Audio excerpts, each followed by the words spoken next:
Greetings, intelligent viewers, and welcome to Good People, Good Works. Governments are becoming increasingly concerned about animal agriculture's role in driving global warming. It has become clear that a fundamental change in diet is required, and urgent government action is needed to ensure the future survival of all species. In today's show, the first in a two-part series, we'll see how various government agencies, cities, and public officials around the world are working to reduce or halt meat consumption in their respective countries to better national health, enhance environmental protection, and address the most pressing issue of our times, climate change.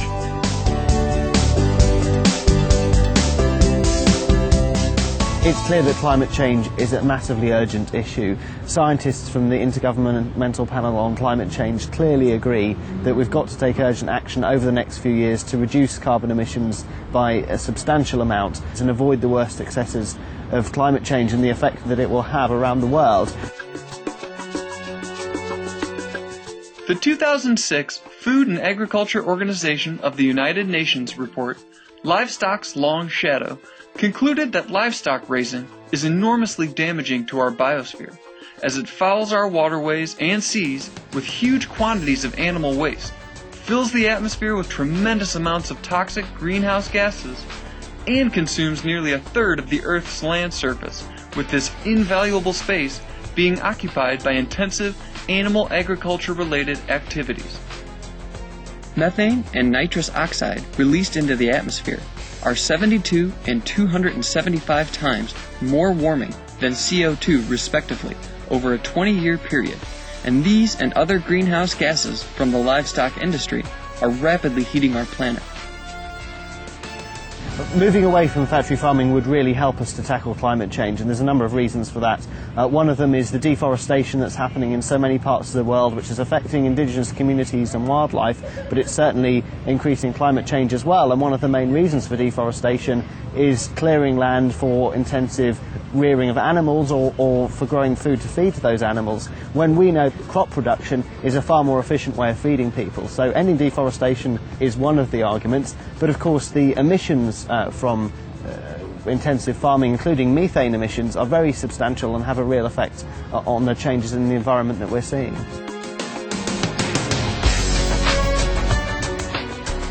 On an annual basis, raising animals for food generates more greenhouse gases than the entire transportation sector worldwide. In fact, the paper Livestock and Climate Change, published in World Watch magazine in 2009, estimates that more than 51% of human-caused global greenhouse gas emissions are from a cycle of producing and consuming animal products. How much difference does it really make for an individual to take the pledge to be veg? According to a 2008 German study, a meat eater is responsible for the production of over 7 times the amount of greenhouse gases as compared to a vegan. And a Netherlands Environmental Assessment Agency report concluded that a global shift to a plant-based diet could lessen future climate change mitigation costs by a staggering 80%. To raise a kilo of meat requires something of the order of 8 kilos of cereal. Sustainable? There is the issue about the current annual worldwide production of corn, wheat, rice and soybeans alone, if used to feed people instead of feeding animals, would solve much of the world's food problems. In January 2009, the German Federal Environmental Agency released a strong recommendation that citizens curb meat consumption to limit the release of greenhouse gases and energy usage. According to a survey, almost 10% of Germans are vegetarian. Another survey shows that 51% of Germans are inclined to decrease their meat eating to improve personal health, protect the lives of animals, as well as mitigate global warming. In response to the ever-burgeoning mountain of evidence that animal products severely harm our planet, the Swedish government has created guidelines on healthy, climate-friendly eating, which advises Swedes to follow a low-meat diet. In October 2010, Britain's Food Standards Agency released a report entitled Food and Climate Change that endorses avoidance of meat and dairy products to help the nation meet its greenhouse gas reduction goals and lower cardiovascular disease risk in the population. The study conducted on the agency's behalf by University of East Anglia, UK, notes that animal-based foods involve much higher amounts of greenhouse gas emissions in their production as compared to vegetables and pulses. The study recommends public food outlets such as those in schools, hospitals, works canteens, universities, councils, etc. should be at the front line in introducing low GHG greenhouse gas, healthy and affordable food choices. We can see recent changes in southeastern countries. Yes. The weather change, the effects of the floods. And I believe, and many people support that idea, that yes, the vegetarianism and the approaches in this area can help in reducing those climate changes. Eating less meat Yes. will help in reducing the carbon footprints, reducing use of water and other areas. At the same time, it's the campaigning matter which we need to go out in public, raising the awareness, Yes. making sure that people participate in it and becomes role models in that. Thanks to a council resolution in May of 2009, the city of Ghent in Belgium became the first city in Europe to declare one day a week as Veggie Day. Veggie Day, observed on Thursdays, encourages people to eat plant-based fare to help end climate change and improve public health. Approximately 95% of the children in Ghent's 35 schools follow this weekly tradition, as well as many of the residents and local government officials. Two other cities in Belgium, Hasselt and Mechelen, have now joined Ghent in declaring Thursdays as Veggie Day. In January 2010, Bremen in northern Germany became the first German city to declare one day a week as a meat-free day. A key thing is try to move towards a lower meat consumption, because meat has a higher emissions of CO2. And for example, in our office in Belgium, we've said that each lunchtime, if we have a meeting, we never have any fish or never any meat, only vegetarian food. Things like meat-free Mondays, it's just sort of that little bit of personal action that you can take that will actually make a difference. And I think that getting across to people that what they do does make a difference, even though they're one little voice. If you add all those voices together, you can really bring about quite dramatic social change. And that's the role of politicians, trying to make people's voices heard and empower them to actually influence things is really important.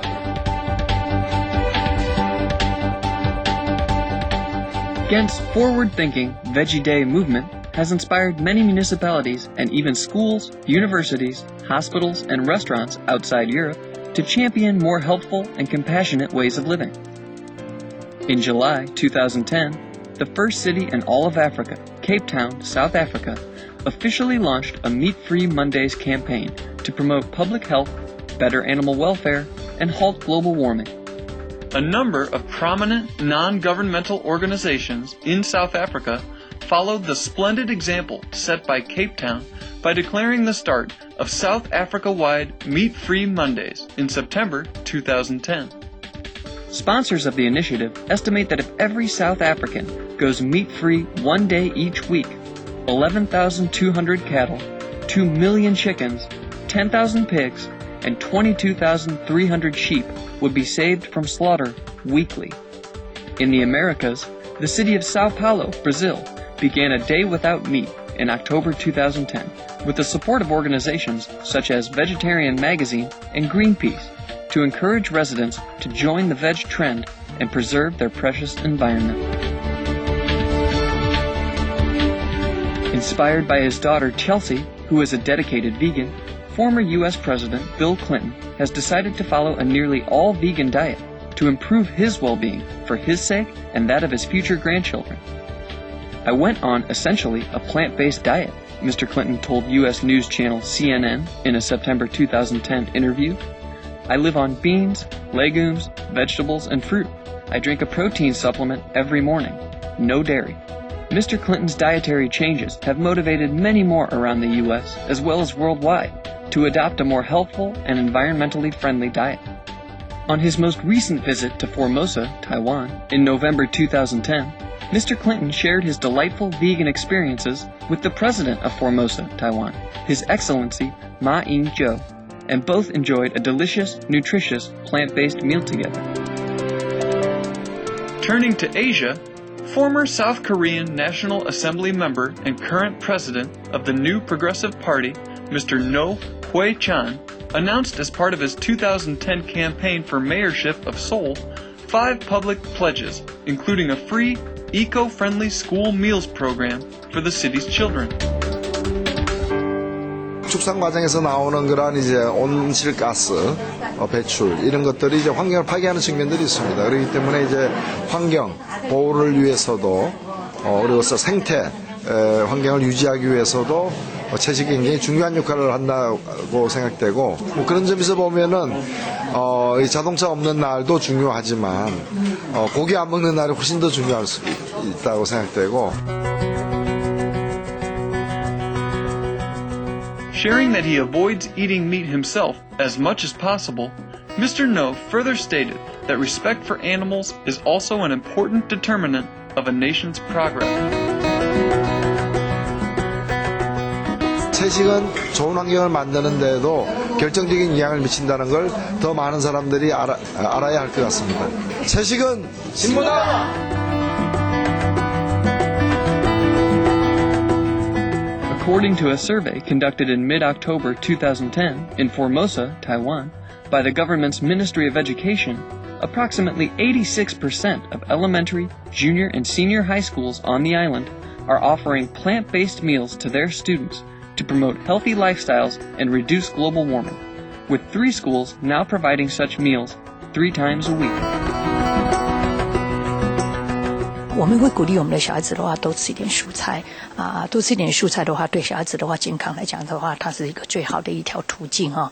我们还是希望学校可以多多给小孩子们一点点教育，然后因为囡仔一个应用的家庭。好，但回家去的话就影响到家长，那么家长的话就会影响到整个社会哈。其实是假设是营养分是针对当照顾较好的对哈，安尼卖食一寡物件，你就伫咱的身躯内底时，针对是种障碍累积嘛哈。但是这就是嘛是爱靠营养师，所以我后来拜托迄个阮的教育处内底时，学校的营养师里头的话也要善尽他的责任哈。所以我们希望的话，在素食里头的话，再来的话就要推好吃的素食餐。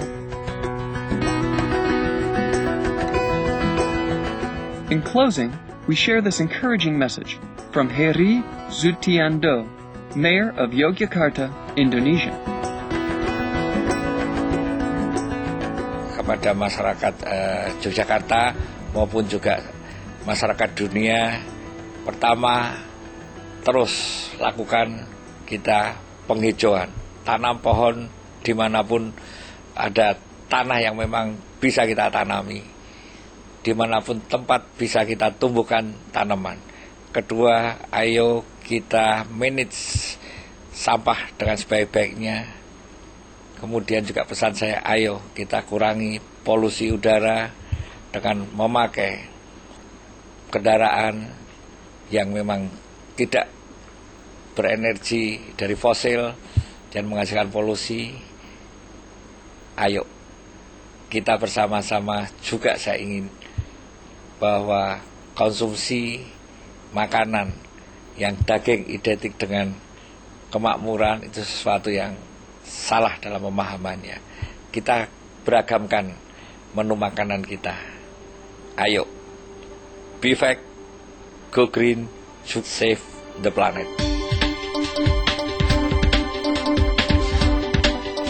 We applaud all those across the globe seeking to spread the word about the earth-protective, animal-free diet. May your fine efforts soon bring us an age where peace is always on our plate.